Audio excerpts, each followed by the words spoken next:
Hello guys, welcome to the new episode of my channel. আমি সঞ্জীব তোমাদের সাথে এখন এই ভিডিওতে কথা বলবো মহাবতার নরসিংহা বলে যে নতুন অ্যানিমেশন মুভিটা রিলিজ করেছে সেটা নিয়ে। তো এই মুভিটা কেমন হলো সেটা বলার আগে আমি দুটো কথা বলতে চাই যে সাইয়ারার এত ভীষণ একটা ঝড়ের মধ্যেও কিন্তু এই সিনেমাটা দেখতে কিন্তু লোক যাচ্ছে। তার কারণ আপনাকে আমি কালেকশানটা যদি বলি, সিনেমাটা 1 কোটি টাকা কালেকশান দিয়ে শুক্রবার কিন্তু নিজের বক্স অফিসে রান স্টার্ট করেছিল এবং রোববার দিন সিনেমাটা 6.5 কোটি টাকার বিজনেস করেছে। সোমবার মানে এই সোমবার সিনেমাটা 3 কোটির ওপরে বিজনেস করেছে, মঙ্গলবার 5 কোটি বিজনেস করেছে এবং গতকাল মানে বুধবার দিন সিনেমাটা 5.5 কোটি টাকার বিজনেস করেছে। এবং এখন পর্যন্ত এই সিনেমাটা কিন্তু টোটাল ইন্ডিয়া থেকে 25 করোড়ের কালেকশন করেছে। এবং আপনাকে আরও বলে রাখি, সিনেমাটা ডিরেক্ট করেছে হচ্ছে হাম্বেল ফিল্মস এবং সিনেমাটা সিনেমাটা প্রডিউস করেছে হাম্বেল ফিল্মস এবং সিনেমাটা ডিরেক্ট করেছে হচ্ছে অশ্বিনী কুমার। এবং আমি একদম এটা বলতে পারি যে এটা এখন পর্যন্ত ইন্ডিয়ার one of the best animated movie. Yes, এবং লোকে কিন্তু সিনেমাটা দেখতে যাচ্ছে। এবং আমি কালকে যেখানে সিনেমাটা দেখতে গেছিলাম সেটা সিঙ্গেল স্ক্রিন একটা, তা সত্ত্বেও আমি এটা বলবো যে ওখানে মোটামুটি ওই 70-80টা সিট আছে এবং তার মধ্যে কিন্তু 40% মানে আপনি ধরতে পারেন যে মানে প্রায় 30 থেকে 35-40 জন কিন্তু লোক, এবং সেটা সব বয়সের মিলিয়ে কিন্তু সিনেমাটা দেখতে গিয়েছিলো। এবং আপনার মনে হতে পারে যে 40% অনেকটা কম, কিন্তু আপনাকে বলে রাখি এই সিনেমাটা একটা বলতে পারেন যে অ্যানিমেটেড সিরিজ এবং আমাদের ভারতে কিন্তু অ্যানিমেটেড সিনেমা যে হিউজ চলে, ওই নেজা 2 মানে চাইনিজ অ্যানিমেটেড সিনেমাগুলো যেরকম চলে ওরকম কিন্তু চলে না ভারতে, ঠিক আছে। সেই জায়গা দাঁড়িয়ে 40% মানে কিন্তু একটা বড়ো নাম্বার, ঠিক আছে। সেখানে একটা সিঙ্গেল স্ক্রিন যেখানে দর্শক যায় না, সেই জায়গায় 40% লোক এই সিনেমাটা দেখতে যাচ্ছে মানে কিন্তু এটা একটা হিউজ নাম্বার। তার মানে সিনেমাটা কিন্তু ওয়ার্ড অফ মাউথ ভালো গেইন করতে পেরেছে। এবার যদি সিনেমাটার ব্যাপারে আসি, আমি ফার্স্টে একটা নিউট্রাল দর্শকের জন্য বলছি। মানে দেখুন, আমরা যারা হিন্দু তাদের জন্য তো এটা একটা মাইথোলজিক্যাল ক্যারেক্টার এবং ভক্তির জায়গা একটা, এবং তার সাথে সাথে হচ্ছে আমাদের কাছে একটা ইমোশনও। কারণ আমরা প্রত্যেকটা ভারতীয় এই ছোটোবেলা থেকে হিরণ্যকশিপুর, প্রহ্লাদ, নরসিংহ এই জিনিসগুলো শুনে শুনে বড়ো হয়েছে আমাদের মায়েদের কাছ থেকে, আমাদের গুরুজনদের কাছ থেকে। এটা প্রত্যেকটা মানে যতটা আমরা রামায়ণ মহাভারতের জিনিস শুনেছি, ছোটোবেলার কথা বলছি একদম, সেটা কিন্তু আমরা প্রহ্লাদ নরসিংহের কথা প্রত্যেকে শুনেছি, আমরা এটা শুনেছি। তো আমাদের কাছে একটা ইমোশন আমাদের হিন্দুদের কাছে। কিন্তু যারা নিউট্রাল অডিয়েন্স মানে ধরুন অন্যান্য রিলিজিয়ানের যারা, তাদের কাছে এই সিনেমাটা কেন বেস্ট হতে পারে, কারণ অ্যাট ফার্স্ট হচ্ছে এই স্টোরিটা তাদের জন্য, যদি আমরা হিন্দুরা তো স্টোরিটা পুরোটা জানি, কারণ এটা মাইথোলজিক্যাল ফিকশন বা মাইথোলজি সত্যি যদি ধরি একটা সত্যিকারের গল্প আমাদের কাছে। আর যারা অন্য রিলিজিয়ানে তাদের জন্য যদি গল্পটা আমি একটু করে বলি, যে হিরণ্যকশিপু এবং তার ভাই হিরণ্যাক্ষ এরা দুজন মানে ব্রহ্মদেবের কাছ থেকে বরদান নিয়ে সিদ্ধি লাভ করেছে এবং তারপরে তারা ভয়ঙ্করতম অত্যাচার শুরু করেছে। তারা 3 লোককে দখল করে নিয়েছে, মানে যেটা হেভেন, আর্থ এবং পাতাল লোক যেটাকে বলি আমরা, এই 3টেই তারা দখল করে নিয়েছে। এবং তাদের সমস্ত দেবতা যারা আছে কেউ তাদের হারাতে পারেনি। এবং তাদের অত্যাচার যখন চরম সীমায় পৌঁছে যাচ্ছে, সেটা যখন ত্রিলোক বিজয়ী হচ্ছে, তখন এই হিরণ্যকশিপুরেরই ঘরে মানে হিরণ্যকশিপুরের ছেলে জন্মাচ্ছে, যে হচ্ছে পরম বিষ্ণু ভক্ত। এবার ছেলের সাথে তার কনফ্লিক্ট, কারণ হিরণ্যকশিপুর হচ্ছে পরম বিষ্ণু বিরোধী।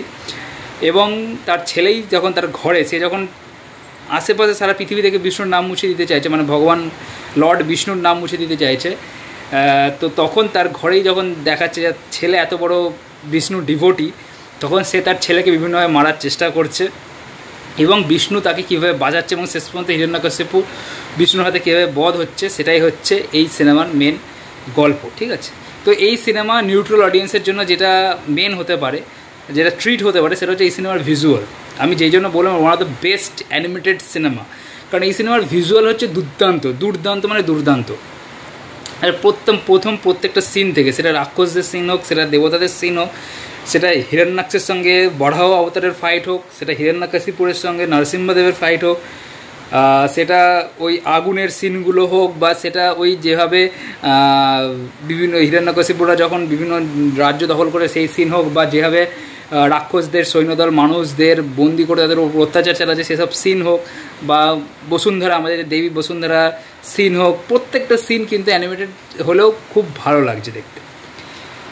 সেকেন্ড যে জিনিসটা সেটা হচ্ছে স্টোরিটা, স্ক্রিন প্লেটা কিন্তু খুব খুব খুব ইমোশনালি অ্যাট্রাক্ট করবে আপনাদের, ঠিক আছে। এর যে স্টোরিটা, যারা নিউট্রাল অডিয়েন্স, যারা এই স্টোরিটা সম্বন্ধে কোনো অবগত নয়, তারাও কিন্তু এই স্টোরিটা দেখে বুঝতে পারবে।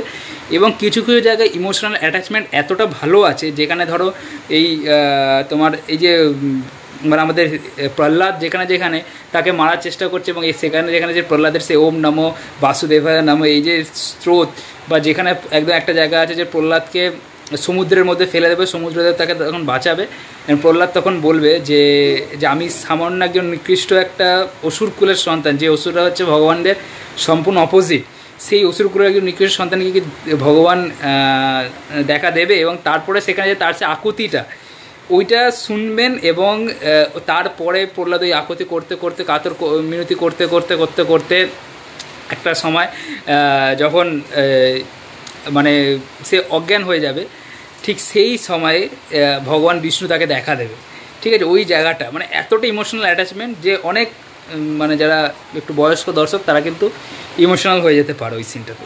ঠিক আছে, এবং সিনেমার সবথেকে বড় যেটা ট্রিট, সেটা হচ্ছে সিনেমার লাস্ট 25 মিনিট। ইয়েস, যেখানে নরসিংহার সঙ্গে হিরণ্যকশিপুরের ফাইট হচ্ছে, ভাই কি ফাইট করেছে।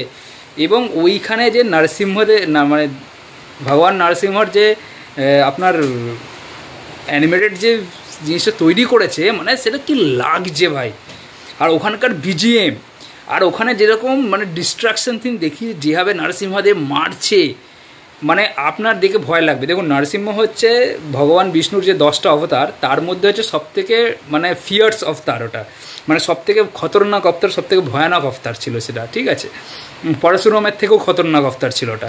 ঠিক আছে, কারণ দেখুন, আমি যদি রাম বা শ্রীকৃষ্ণের কথা বলি, ভগবান রাম বা শ্রীকৃষ্ণের কথা বলি, এগুলো কিন্তু এরা অবশ্যই পাপকে বিনাশ করেছে, কিন্তু এরা কিন্তু সেভাবে খতরনাক না, যাকে দেখলে আপনার ভয় লেগে যেতে পারে। আপনি গুড হওয়া, ভালো হওয়া সত্ত্বেও আপনার ভয় লেগে যাবে তার ডিস্ট্রাকশন দেখে। সেটা হচ্ছে নরসিংহদেবকে দেখে আপনার ভয় লাগে, এবং ওই ভয়টা আপনি ফিল করতে পারবেন ওই লাস্ট 25 মিনিটে। যেভাবে মারছে, সেই মানুষের বোন ম্যারো মানে শিরদাঁড়ার হাড় ছেড়ে নিচ্ছে, তার তীর ধনুক দিয়ে 3-4 জন মানুষকে একসঙ্গে ভেদ করে দিচ্ছে, তারপরে তার নখ দিয়ে চিরে দিচ্ছে বুক, মাথা কেটে আলাদা করে দিচ্ছে, মানে সেই ভয়টা আপনি ফিল করতে পারবেন, সেই ডিস্ট্রাকশনটা। এবং আমার মনে হয় ওই 25 মিনিট হচ্ছে সিনেমার লাস্ট একদম মানে আপনার মানে পয়সা উসুল সিনেমা। হিন্দুদের জন্য এটা পয়সা উসুল আমি মনে করবো না, মানে অনেক হিন্দুদের জন্য, কারণ এটা তাদের কাছে অনেক ভক্তির জায়গা।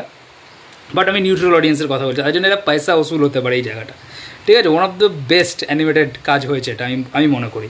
আর পুরো ওভারঅল যদি আমি যেটা বললাম, যে এই সিনেমার স্টোরিটার সাথে যে কোনো নিউট্রাল অডিয়েন্স রিলেট করতে পারবে, শুধু হিন্দুরা নয়, যে কোনো নিউট্রাল অডিয়েন্স রিলেট করতে পারবে, তাদের ভালো লাগবে পুরো। কারণ স্ক্রিন প্লেটে ইনগেজিং, কোনো জায়গায় এরকম মনে হয় না যে আমি কী দেখছি, বোরিং লাগছে।